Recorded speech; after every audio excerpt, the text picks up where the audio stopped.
আত্মীয় স্বজনের হক, পিতা মাতার হক, স্ত্রীর হক ইসলাম বলেছে না বলে নাই? এত বেশি বলেছে। আল্লাহ নবী সাল্লাল্লাহু আলাইহি ওয়াসাল্লাম প্রতিবেশীর ব্যাপারে বলেন, ওয়াল্লাহি লা ইউমিন, ওয়াল্লাহি লা ইউমিন, ওয়াল্লাহি লা ইউমিন। তিনবার নবী কসম করে বলেছেন, আল্লাহর কসম করে বলি, সেই ব্যক্তি ঈমানদার হতে পারে না। কোন ব্যক্তি? মান লা ইয়ামানু জারুহু বাওয়াইকাহু, যেই ব্যক্তির অনিষ্টতা থেকে প্রতিবেশী নিরাপদ থাকতে পারে না, সেই ব্যক্তি কখনো ঈমানদার হতে পারে না। সুবহানাল্লাহ, জোরে বলেন না সুবহানাল্লাহ। আরো কত চমৎকার কথা রাসূল নবী সাল্লাল্লাহু আলাইহি ওয়াসাল্লাম বলেছেন।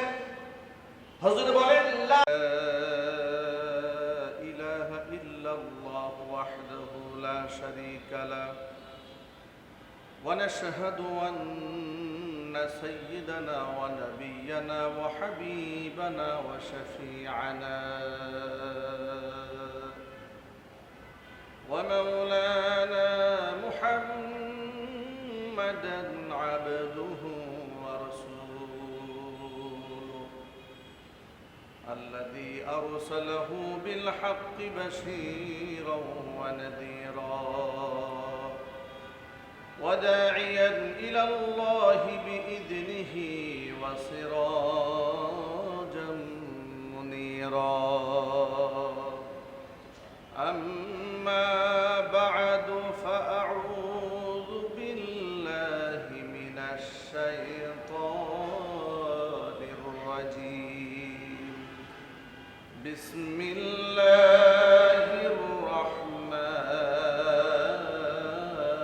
الرحيم إن الله وملائكته يصلون على النبي يا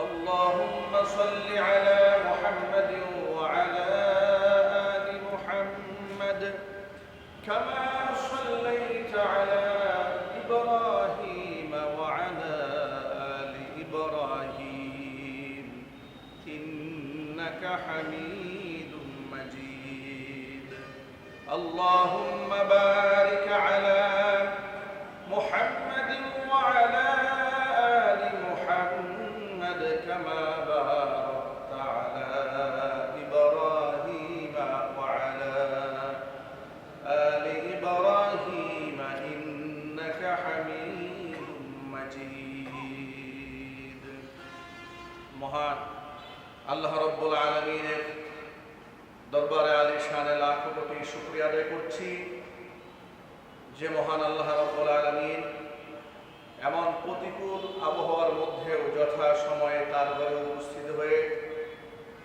তার মহান হুকুম জুমার নামাজ আদায় করার লক্ষ্যে আমাদেরকে সমবেত হওয়ার তৌফিক দান করেছেন। হৃদয়ের সবটুকুন ভালোবাসা উজাড় করে শ্রদ্ধা জড়িত কণ্ঠে আল্লাহ পাকের শেখানো ভাষায় শুকরিয়া আদায় করছি। জবান ছেড়ে দিয়ে সকলে একযোগে বলছি আলহামদুলিল্লাহ। ربنا لك الحمد حمدا كثيرا طيبا مباركا فيه يا ربي لك الحمد كما ينبغي لجلال وجهك وعظيم سلطانك আল্লাহ তাআলা আমাদের জুমার নামাজ কবুল করুন, আমাদের জিন্দেগির গুনার খাতা আল্লাহ তাআলা মাফ করে দিন। কাল হাসরের কঠিন ময়দানে আজকের ইবাদত আল্লাহ তাআলা আমাদের সকলের নাজাতের জরিয়া হিসেবে কবুল করুন। হাজী মোহর খানের কবরকে আল্লাহ তাআলা জান্নাতের টুকরা বানায় দেন। তার পরিবার পরিজন আত্মীয় স্বজন যারা অন্ধকার কবরে চলে গেছেন তাদের কবরে আযাব আল্লাহ তাআলা মাফ করে দেন। কোরআনের নূর দিয়ে আল্লাহ তাআলা আমাদের সিনাগুলো আলোকিত বানিয়ে দেন। দেখুন, জুমার নামাজে প্রত্যেক সপ্তাহে ওলামারা সমসাময়িক বিষয় নিয়ে আপনাদের সামনে হেদায়েতমূলক কথাবার্তা বলেন, যাতে করে আমাদের আত্মার খোরাক হয়, আমাদের চলার পথের পাথেয় হয়। ওলামারা কোরআন সুন্নাহ থেকে আমাদের আত্মশুদ্ধির কথা বলেন, অনুরূপভাবে সামাজিক রীতিনীতির পক্ষেও ইসলামিক দৃষ্টিকোণ থেকে তারা আপনাদের সামনে বক্তব্য প্রদান করে। ওলামাদের দায়িত্ব হচ্ছে কোরআন এবং সুন্নাহর মধ্যে আল্লাহ রাব্বুল আলামিন আমাদেরকে যা বাণী দিয়েছে সেটা মানুষের কান পর্যন্ত আওয়াজ পৌঁছে দেওয়া, নির্বিঘ্নে নিশ্চিন্তে আল্লাহর দেওয়া প্রতিটি কথা মানুষের কর্ণকুহর পর্যন্ত পৌঁছে দেওয়ার দায়িত্ব আল্লাহ তাআলা ওলামাদের উপর অর্পণ করেছেন। যারা এই দায়িত্ব নির্বিঘ্নে পালন করে তাদের ব্যাপারে কোরআনে বর্ণিত হয়েছে, ইন্নামা ইয়াখশাল্লাহা মিন ইবাদিহিল উলামা, নিঃসন্দেহে বান্দাদের মধ্যে সবচাইতে বেশি আমি আল্লাহকে আলেমরাই ভয় করে। বলেন সুবহানাল্লাহ। সুতরাং ইসলাম চির আধুনিক, চির নতুন। বিশ্বের সকল সমস্যার সমাধান কোরআন সুন্নাহ দিয়েছে ১,৫০০ বছর আগে।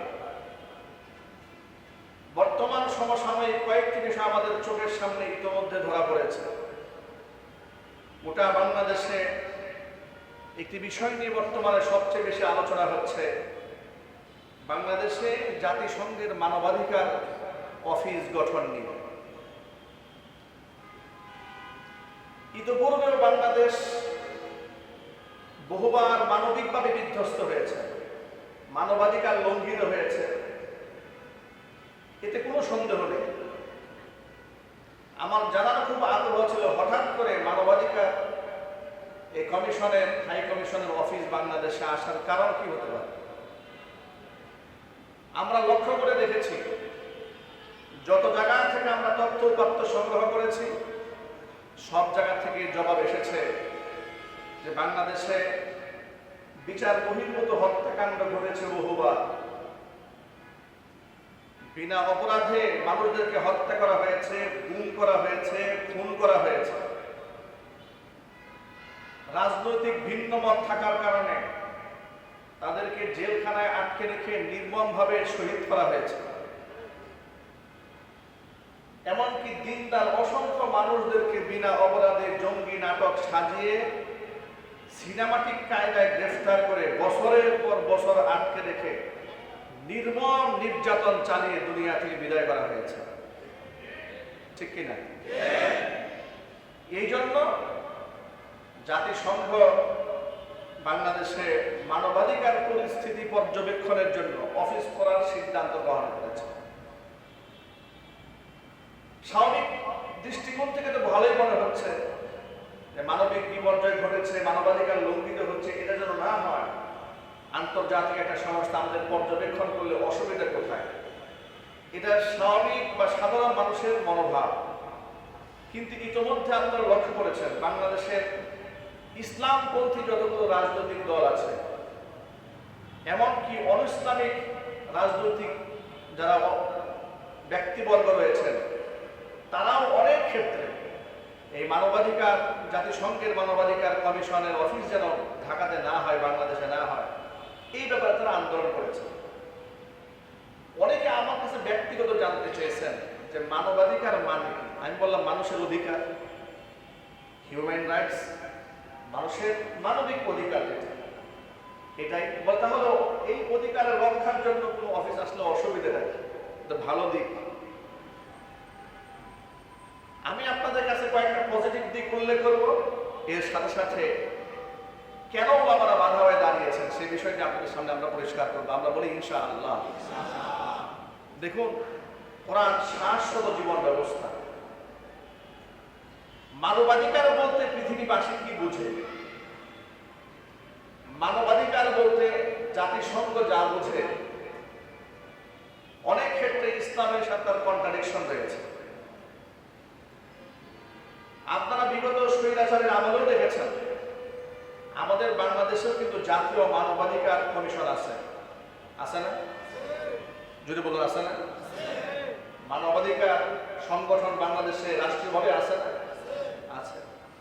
কিন্তু বিগত জীবনে যত গুম হয়েছে, যত খুন হয়েছে, মানবতা বিরোধী অপরাধ সংঘটিত হয়েছে বিগত 16 বছরে, এই মানবাধিকার কমিশনের চেয়ারম্যান বড় বড় মুসওয়ালা, যতবার মিডিয়াতে দেখেছি ততবার দেখেছি যে ইসলামের সাথে কন্ট্রাডিকশন, ইসলামের বিরোধ হয়ে দাঁড়িয়েছে যে বিষয়গুলো, সেই বিষয়গুলোকে প্রতিষ্ঠার জন্য মানবাধিকারের স্লোগান দিয়ে তিনি দাঁড়িয়েছেন। কিন্তু প্রকৃত মানুষের অধিকারকে রক্ষা করার জন্য তাদেরকে আমরা কখনো দাঁড়াতে দেখি নাই, ঠিক কিনা জন্য বলেন? আমি মনে করি যে দেশের অধিকাংশ মানুষ মুসলমান, 90 থেকে 92% মানুষ মুসলমান, সে দেশে মানবাধিকার কমিশন এসে আমাদেরকে মানবতা শেখাবে, এটা আমাদের জন্য লজ্জা, এটা আমাদের শরমে। আমরা মানবাধিকার শিখবো কোরআন থেকে, ইসলাম থেকে, আল্লাহ রাসূল সাল্লাল্লাহু আলাইহি ওয়াসাল্লাম থেকে, ঠিক কিনা জন্য বলেন? সবেমাত্র 1948 সালে মানবাধিকার সংস্থা পৃথিবীতে প্রতিষ্ঠিত হলো। আর মানবাধিকার সংস্থা প্রতিষ্ঠা হওয়ার পরে 10 ডিসেম্বর আন্তর্জাতিক মানবাধিকার দিবস পালিত হচ্ছে। এর মানে হচ্ছে এখনো পর্যন্ত 100 বছর পূর্ণ হয় নাই মানবাধিকার সংস্থা পৃথিবীতে প্রতিষ্ঠিত হয়েছে। কিন্তু মানবাধিকার সংস্থা মানুষের অধিকার প্রতিষ্ঠার জন্য যতগুলো দিক উল্লেখ করেছে, তার চেয়েও বিস্তারিত দিক উল্লেখ করে 1500 বছর আগে মানুষের অধিকার প্রতিষ্ঠার জন্য ইসলাম কথা বলেছে। এই জন্য আমরা সবসময় বলি, মানবাধিকার শেখার জন্য আমাদেরকে পশ্চিমা যেতে হবে না, মানবাধিকার শেখার জন্য আমাদেরকে কোরআনের কাছে আসতে হবে। দুঃখজনক বাস্তবতা, সমাজের অনেক রাজনীতিবিদরা আমেরিকা থেকে আগত জাতিসংঘের মানবাধিকার কমিশনের বিরুদ্ধে কিছু বলেন না। তারা মনে মনে ভাবেন, আমেরিকা যদি আমাদের সাপোর্টে না আসেন তাহলে ক্ষমতার রাজনীতি আমরা কিভাবে করব। এই জন্য তারা কৌশলগত দিকে এই বিষয়টি চুপচাপ থাকেন। তাদেরকে বলবো, এই দেশের মানুষ এখন বিশ্বাস করে ইউরোপ এবং আমেরিকা কিংবা ভারত কাউকে ক্ষমতায় বসাতেও পারবে না, কাউকে নামাতেও পারবে না। এদেশের মানুষ প্রতিবাদ করতে শিখেছে, জীবন দিতে শিখে গেছে। এদেশের মানুষের ভাগ্য নির্ধারিত হবে আল্লাহর রহমতে। আল্লাহর উপর তাওয়াক্কুল নিয়ে এদেশের মানুষ নিজেরাই সিদ্ধান্ত গ্রহণ করবে ক্ষমতায় কে যাবে আর ক্ষমতায় কে নামবে। আমেরিকাও বসাতে পারবে না, ভারতও বসাতে পারবে না, ভারত রক্ষা করতে পারবে না। এখনো পর্যন্ত কিছু লোকেরা ভারতের প্রশংসা করেন, রাজনীতিবিদেরা বন্ধু বন্ধু বলে উল্লেখ করেন। আমার অবাক লাগে, তারা মনে মনে ভাবেন যদি ক্ষমতায় যেতে হয় ভারতকে বন্ধু বানিয়ে একটু সাপোর্ট নিয়েই তো যেতে হবে। আমরা তাদেরকে স্পষ্ট বার্তা জানিয়ে দিতে চাই, মানবাধিকার লঙ্ঘিত হয়েছে বিগত স্বৈরাচারের আমলে। মানবাধিকার লঙ্ঘন করার কারণেই জুলাই আগস্টের বিপ্লব সাধন হয়েছে। মানবতার পক্ষে দেশের মানুষ লড়াই করেছে। সুতরাং মানবাধিকার এই জাতিকে আর শেখাতে হবে না। এই জাতির ভবিষ্যৎ নির্ণয় করবে এই জাতি নিজেরাই। কোরআন সামনে নিয়ে আগামীর দিনগুলো তারা এগিয়ে যাবেন, আল্লাহর কোরআন থেকেই সিদ্ধান্ত গ্রহণ করবেন। মানবাধিকার তখনই প্রতিষ্ঠিত হবে দেশে যেদিন আল্লাহ পাকের কোরআনের রাজ বাংলাদেশে কায়েম হবে, এর আগে প্রতিষ্ঠিত হবে না। মানবাধিকারের ব্যাপারে ইসলাম কি বলেছে, কোরআন কি বলেছে লক্ষ্য করেন। আল্লাহ রাব্বুল আলামিন সর্বপ্রথম মানুষ সৃষ্টির গুরুত্ব, তাৎপর্য, তার মর্যাদার ব্যাপারে বলেছেন। আল্লাহ পাকের ভাষা আল্লাহ বলছেন, মানুষ যখন মাতৃগর্ভে থাকে তখন এটার সম্মান আমি আল্লাহ পাক সৃষ্টি করে দেই। সুতরাং মাতৃগর্ভে থাকা অবস্থায় কোনো ভ্রূণ আকারে যখন মানুষ থাকে তার অধিকার ইসলাম নিশ্চিত করে বলে দিয়েছেন, ভ্রূণকেও তোমরা হত্যা করতে পারবে না। সুবহানাল্লাহ বলেন। এই মাসআলা আমাদের সামনে ক্লিয়ার থাকা উচিত। মায়ের গর্ভে বাচ্চা চলে আসছে, ইচ্ছায় কিংবা অনিচ্ছায় আসার পরে বাবা মাও সে সিদ্ধান্ত গ্রহণ করে, কিংবা শ্বশুর কিংবা শাশুড়ি বলে সবে মাত্র বিয়ে হয়েছে এখনই বাচ্চা কাচ্চা হয়ে গেলে আনন্দ ফুর্তি করবা বলে।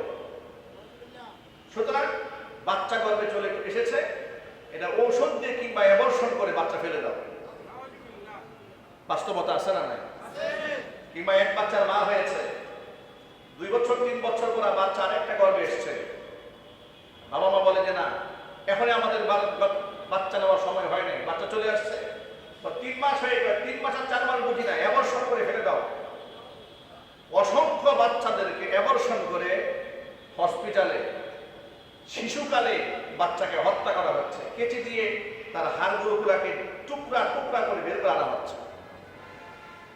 মানুষ জন্মগতভাবেই সম্মানিত, কিন্তু এই ভ্রূণ হত্যার বিরুদ্ধে পৃথিবীর কোনো মানবাধিকার সংস্থা কথা বলে না, কিন্তু জন্মগতভাবেই তার সম্মান রক্ষা করার জন্য ইসলাম বলেছে খবরদার। মানুষ কেন বাচ্চাদেরকে হত্যা করে লক্ষ্য করেন? হয়তো এই চিন্তা করে বাচ্চা আসলে আমি খাওয়াবো কি, পড়াবো কি, লেখাপড়া করাবো কিভাবে, লালন পালন করবো কিভাবে, রিস্কের দণ্ডদশা দেখা দেবে, চিন্তা করে মানুষ বাচ্চা হত্যা করে। কোরআন বলে দিয়েছে খবরদার, লা তাকতুলু আওলাদাকুম খাশিয়াতা ইমলাক, দারিদ্রতার ভয়ে তোমরা সন্তানকে হত্যা করো না। নাহনু নারযুকুহুম ওয়া ইয়্যাকুম, আমি তোমাদেরকে যেভাবে রিজিক দান করি ওই সমস্ত বাচ্চাদেরকে আমি আল্লাহ পাক সেইভাবে রিজিক দান করবো। যদি বলেন সুবহানাল্লাহ। সুতরাং যে আল্লাহ আমি তোমাদেরকে রিজিক দান করতে পারি, তোমার সন্তানের রিজিকের দায়িত্ব তোমাদের উপর নয়, তোমার সন্তানের রিজিকের দায়িত্ব কার উপরে?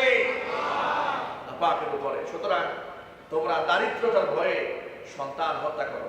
গেল এক নম্বর, জন্মগতভাবে তার সম্মান ইসলাম রক্ষা করেছে। জাহিলি যুগে বাচ্চা জন্ম হওয়ার পরে মেয়ে মানুষদেরকে তারা হত্যা করত। ইসলাম বলল ওয়াইদাল মাউদাতু সুইলাত বিআইয়ি যামবিন কুতিলাত, যাদেরকে বিনা অপরাধে বাচ্চাদেরকে হত্যা করে কবরে মাদফন করা হয়েছে, মাটি চাপা দেওয়া হয়েছে, কিয়ামতের ময়দানে বাচ্চাগুলোকে দাঁড় করায় দেওয়া হবে আর বলা হবে বিআইয়ি যামবিন কুতিলাত, কোন অপরাধে এদেরকে হত্যা করা হয়েছিল। অপরাধ থাকে না যে বাচ্চাকে মারা হয়েছে, তার কোন অপরাধে হত্যা করা হয়েছে। সুতরাং প্রথমে লক্ষ্য করে ইসলাম, যখন সে ভ্রূণ আকারে মাতৃগর্ভে থাকে মানুষের মর্যাদা রক্ষা করেছে, পৃথিবীতে আসার পরে বেঁচে থাকার অধিকারকে নিশ্চিত করেছে। শুধু কি তাই, কোরআন বলে দিয়েছে ওয়াইদা বুশিরা আহাদুহুম বিল উনসা যাল্লা ওয়াজহুহু মুসওয়াদ্দান ওয়া হুয়া কাযীম ইয়াতাওয়ারা মিনাল কওমি মিন সুই মা বুশিরা বিহি আয়ুমসিকুহু আলা হুনিন আম ইয়াদুসসুহু ফিত তুরাব আলা সাআ মা ইয়াহকুমুন।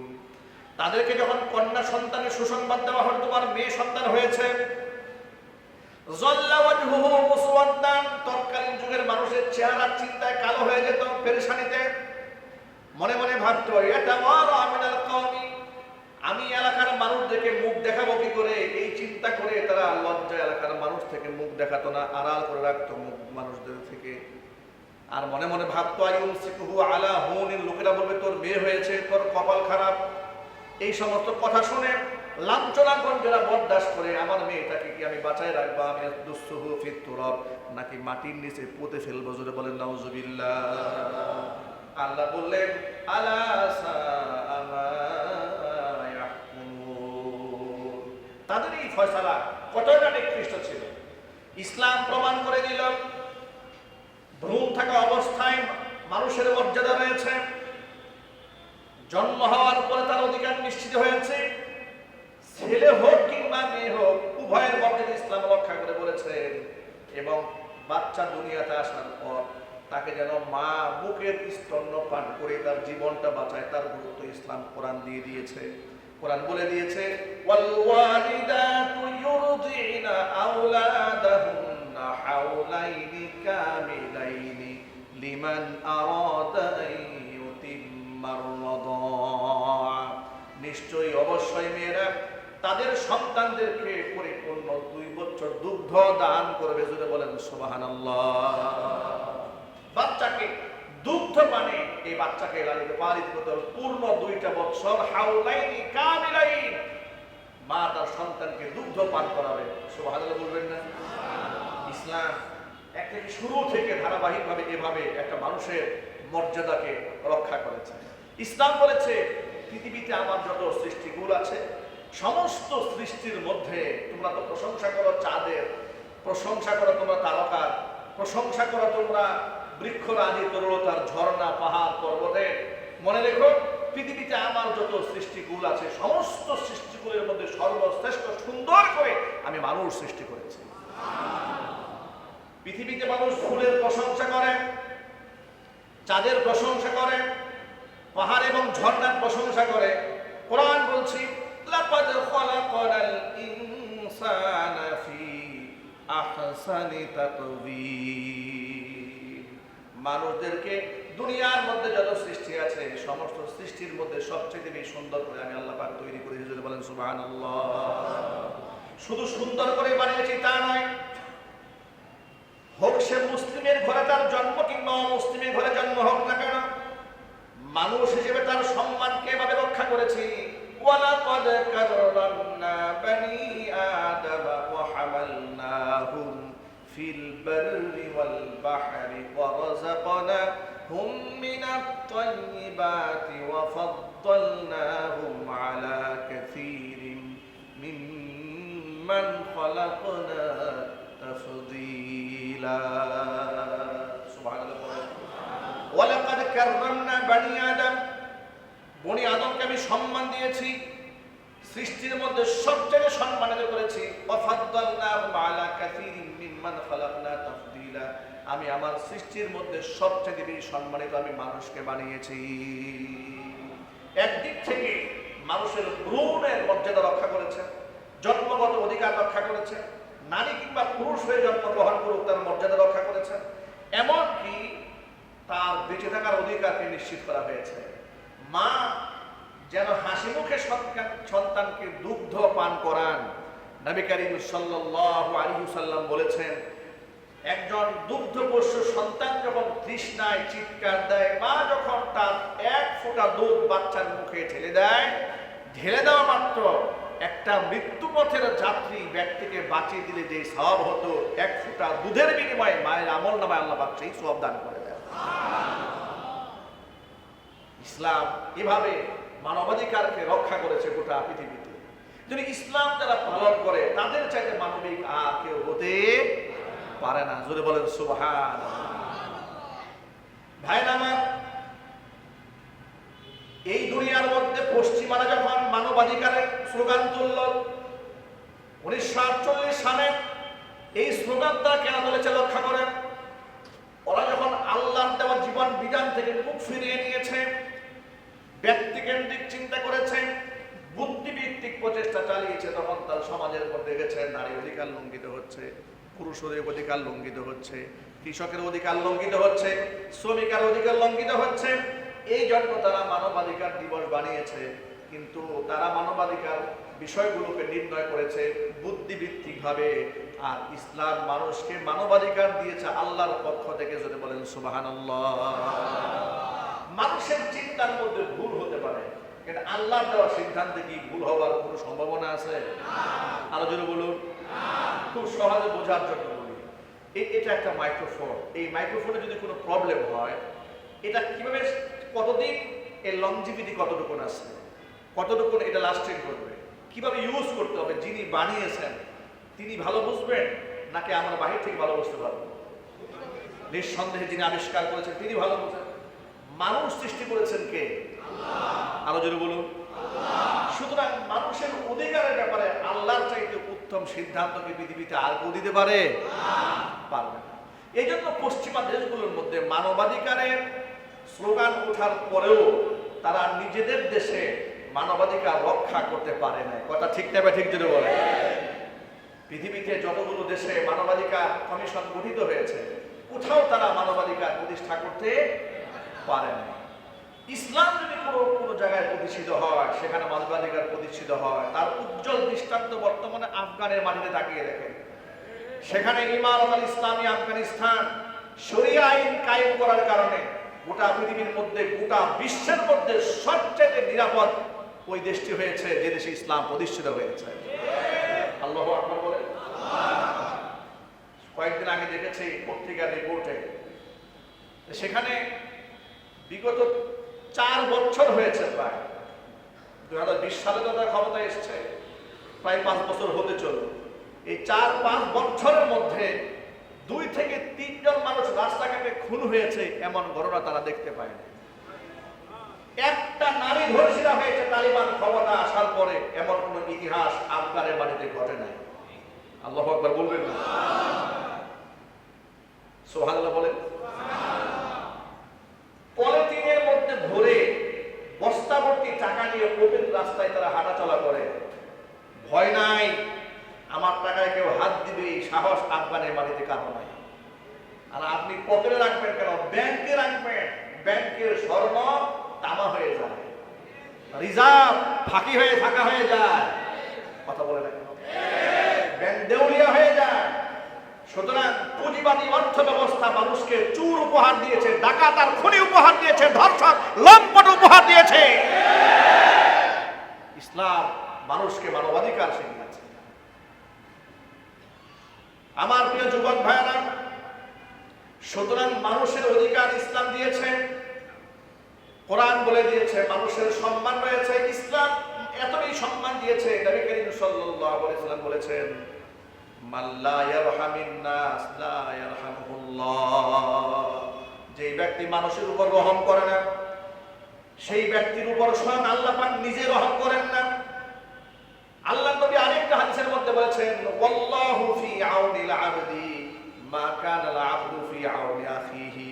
একজন মুসলমান কিংবা এক ভাই আরেক ভাইয়ের সহযোগিতা যতক্ষণ পর্যন্ত করে, ততক্ষণ পর্যন্ত আল্লাহ পাকের সাহায্য তার উপরে থাকে। ইসলাম এত বেশি মানবাধিকারের কথা বলেছে।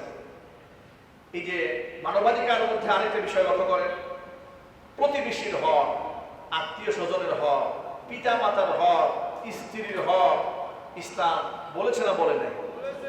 এত বেশি বলেছে।